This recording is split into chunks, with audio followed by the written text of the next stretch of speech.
দেবো আদা বাটা দিয়েও কিছুক্ষণ ভেজে নিব যাতে মশলার কাঁচা গন্ধটা না থাকে। ভেজে নেওয়ার পরে আমি এর মধ্যে দিয়ে দিব টক দই দিয়ে যে ম্যারিনেট করে রেখেছিলাম মাটনটা, সেই মাটনটা দিয়ে ভালোভাবে মশলাটার সাথে কিছুক্ষণ মিশিয়ে নিব। কিছুক্ষণ মিশিয়ে নেওয়ার পরে আমি মাটনটা ঢেকে দিব, এভাবে ঢেকে দেব এবং কিছুক্ষণ পরপর নেড়ে প্রায় 15 থেকে 20 মিনিটের মতো এইভাবে আমি রান্না করব। তো দেখেন 15 মিনিট পরে আমি এর মধ্যে দিয়ে দিলাম সেই শুকনো লঙ্কা ও জিরা বাটাটা এবং দিয়ে দিলাম হলুদ গুঁড়ো দিয়ে এবার আমি কিছুক্ষণ কষিয়ে নিব।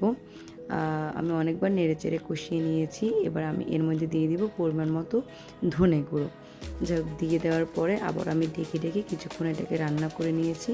এই যে আমার মাংসটা অনেকটাই জলটা শুকিয়ে এসছে, দেখেন কত সুন্দর কালার এসছে ওই বাটা মশলাটা দেওয়ার কারণে। যাই হোক আমার কষানো হয়ে গেছে, আমি আলু দিয়ে দিলাম। আমার মাংস রান্না করে আলু দিতেই হয়, বাবা